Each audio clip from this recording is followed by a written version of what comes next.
tonight? Simplifying radicals. Okay. Do you guys have school today, or probably not? No. No? Yesterday, did Nope. you have any school at all, or did they let you out midday? Yes, we had school all day, but after-school activities were canceled, and then we didn't have school today, but we'll have school tomorrow. Yeah, I bet you. I'm sure that the topic of conversation is that girl. Yep.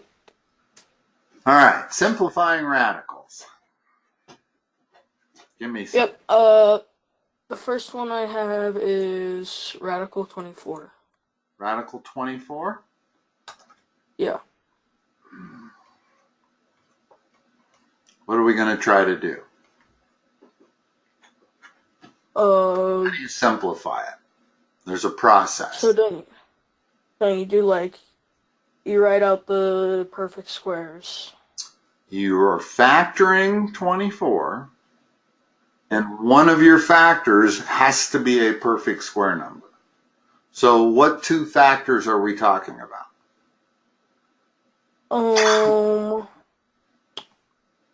Well. I put 12 and 2. Are either of those perfect squares? No. Don't do it that way then. Find a factor of 24 that is one of these perfect square numbers. Okay. Always what you're going to do. So 4 and 6. Perfect. What's that become? 2 root 6. Can I break down root 6 any? No. Right. I can break it down into root 2 times root 3, but those aren't perfect squares. So it's simplified.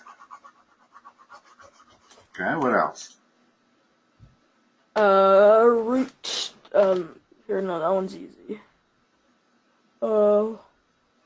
Yeah, this is like one that we haven't exactly learned, but it is on the homework for like extra credit, so let's just do it, I guess.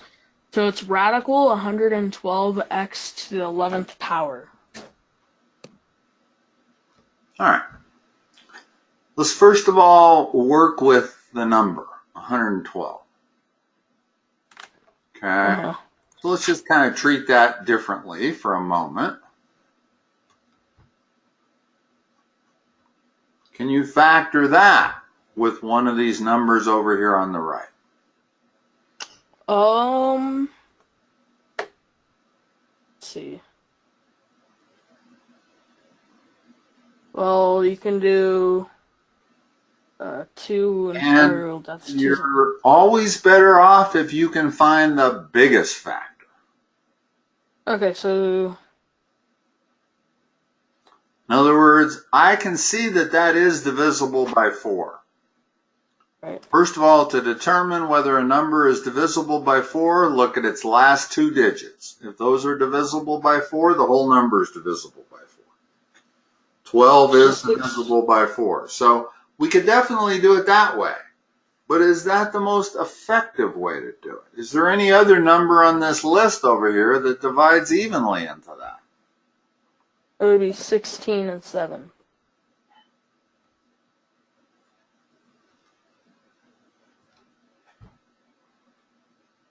Which becomes? 4 root 7. Okay, good. Now, let's say we didn't find 16 and 7. Can we still do it? Yeah, we can do it the slow way. We know 4 goes into it. 38 times? No. 28 times. Okay? So that would be 2 root 28, but root 28 can be broken down as to root 4 times root 7. So that becomes 2 root 7. So now we got 2 times 2 root 7, which gives us our 4 root 7. So we get to the same answer, just took an extra couple steps because we didn't start with the biggest perfect square factor. Mm-hmm. Okay? That was good of you to notice that 16 goes into 112. That's hard. Those are hard to figure, or those are hard to see. So if you do it in 2 steps, it's no big deal. It's just as good, almost. And the fact that you can do it quickly if you do it by 2 steps, whereas if you do it by 1 step, you can do it more efficiently, but it may take a while to figure out which of these numbers goes into that. All right. Hold on. Oh. All right. We got the first part of it. Let's do the rest of it.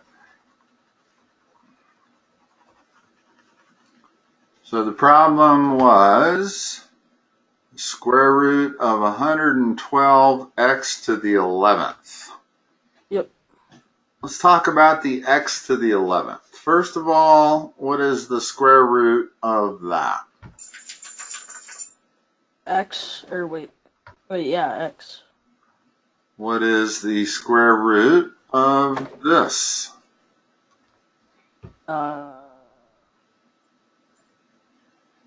X and a half, I don't know. Well, break it up. Factor that x cubed. What's it going to factor into? X squared times what? X. Well, that becomes this. With me? Mm-hmm. What's the square root of x to the 4th? X to the 2nd. Okay. So let's take this x to the 11th. And how am I going to factor it?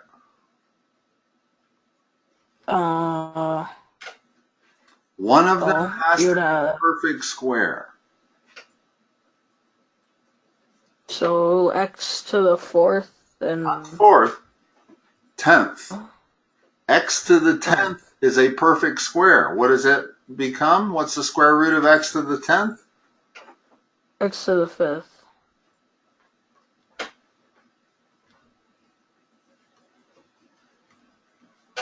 That's what square root of x to the 11th becomes.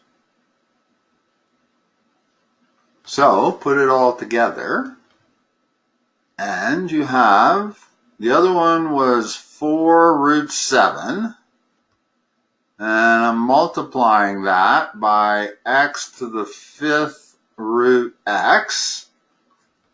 You with me? Yep. What does that all become? Everything that's outside the radical, put it together. Take everything that's inside the radical, put it together. Wait, so that would become x to the 6th? No, no. That's what it is. That's simplified. X to the 5th times square root of x is as simple as it gets. But we can do something because we have a 4 outside the radical. We have an x to the 5th outside the radical. Let's put both of those together. And then inside the radical, what do we have?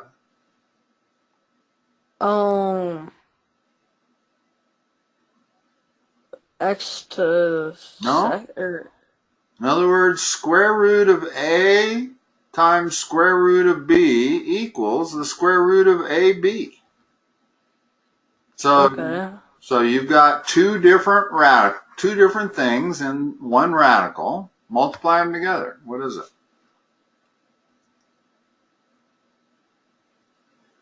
You got this thing here. You got this thing here. Both of those are under the radical. So put them together under the radical. Okay, so it would be 4x to 7x?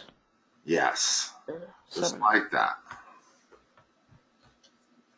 In other words, we can go either way. I can say the square root of 7x equals square root of 7 times square root of x, or I can say that the square root of 7 times the square root of x is equal to the square root of 7 times x. So when I put these two together, everything's being multiplied in that statement. So I'm just going to multiply it inside the radical instead of having two different radicals. So the answer would be 4x to the 5th, then root 7x. Uh-huh.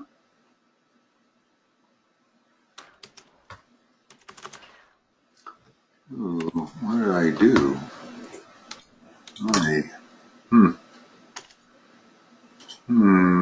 Alright, here's like one of the same ones, but it looks harder, I guess. Okay, hold on. Because it's got some more variables? Yeah. That doesn't make it harder.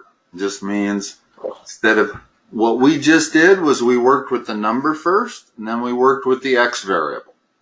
If you've got a y variable and a z variable, just take it one thing at a time. So what's... Alright, so it's negative 22, and then... Is it the radical sign first? No, it's outside of the radical. That's why it's harder. Like, so it's out. So negative 22 outside the radical sign. Then it's radical 175x to the 7th. Okay. It's not really harder. So let's start with that number right there. Let's go over here and even write it separately. Factor that into two factors, one of which is a perfect square. Okay, so... What perfect square number goes into 175? You got $1.75 in your pocket. How many quarters do you have?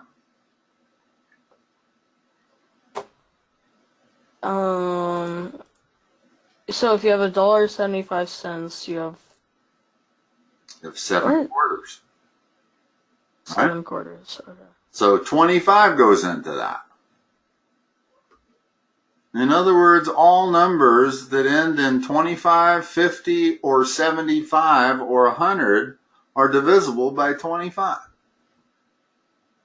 This is your quarter. Okay. You got 7 of them.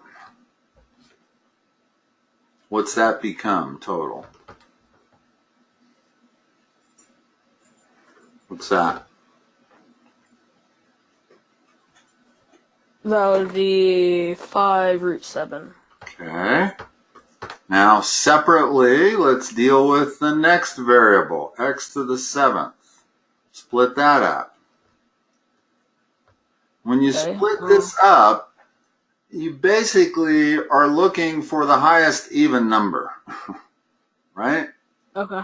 When we did x to the 11th, we factored it into x to the 10th. That was the highest even number, because you can always take square roots of even numbers. So what's the highest even number here?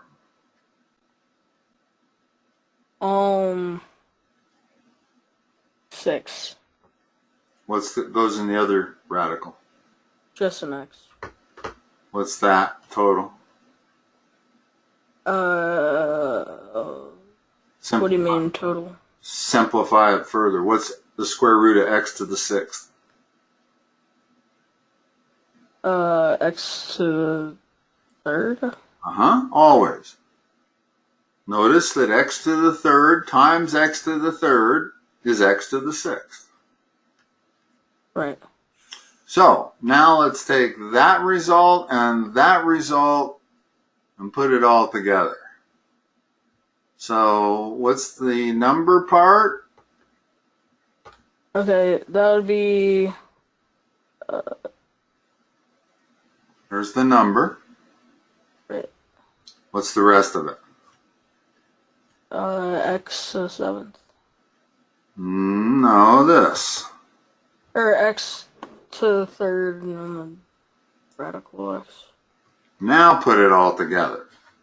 In other words, now everything outside the radical sign goes together, everything inside the radical sign is going to go together.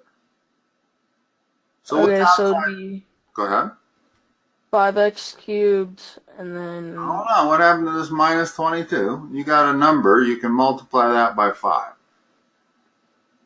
Okay, so that would be 110x cubed. Minus 110. X. Oh yeah, minus 110x cubed. Okay. Would I multiply 7 by negative 22? No, that 7 is inside of a radical sign. So it stays inside the radical sign. What else goes in that radical sign? 7x. Okay. That's your answer. Okay. And I could make it complicated by doing this. That doesn't really complicate anything. You just take one thing at a time. Work with your number, then work with the x variable, then work with the y variable, then work with the z variable. Okay? Okay. What else? We got time for at least one more. Alright, let me see.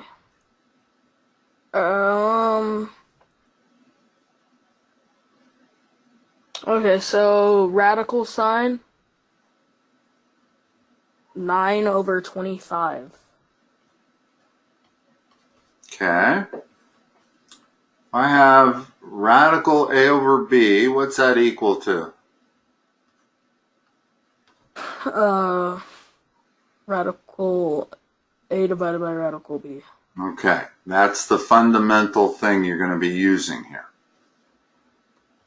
So, what is this equal to? In other words, they can be multiplying or dividing. Doesn't matter. Okay,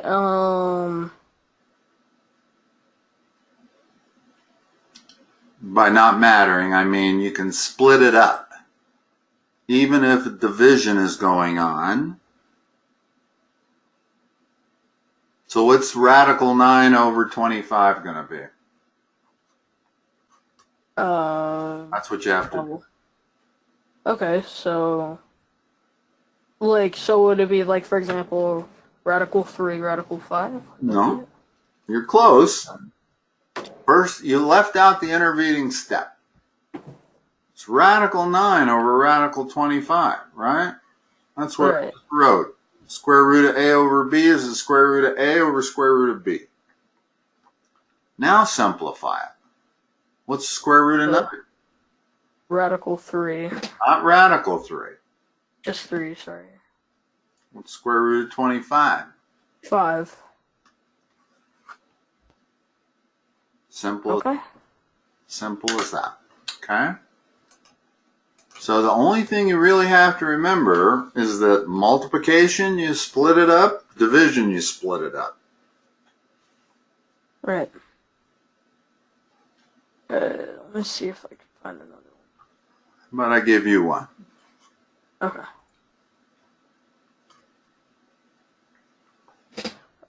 Alright, so that'd be radical 1 divided by radical 2. And then that would be 1 over 2. Not 2.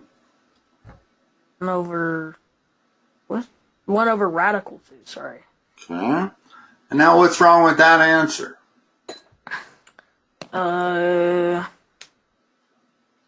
There's a radical. There's one of them's a radical. The denominator is a radical. Yeah. It's an irrational number. They don't like that in math. So they want you to rationalize it. It's called rationalizing a fraction that has an irrational denominator. How do I rationalize this? I'm not sure you've been taught this, but let's teach it to you now. You know how to rationalize that? Would you... No, I don't know. You can multiply this fraction by the number 1. Always. Okay. What's my number 1 going to be? It's going to be radical 2 over radical 2. That is the number 1. Right. Which gives me radical 2. What's radical 2 times radical 2? Radical 4. Which is? Always Radical 2. simplify. What's radical 4 equal to? Radical 2. Nope. What? It's equal to 2. Oh, yeah, 2, not radical 2. Okay. So that is the same thing as that. Because all I did was multiply that first one on the left by root 2 over root 2. By the number 1. Okay. If I have 1 over radical 3, how do I rationalize that? What do I multiply that by? Top and bottom. You multiply it by radical 3. Which gives you what for an answer? That gives you radical 3 over 1. No. Over 3. Over 3. Remember that radical x times radical x is always equal to x, no matter what x is. Right. Okay. That's probably a good place to stop, Blake. Yep. To get to my next session without a split. So, you have a good evening. I'll talk to you next time. You too, thank you.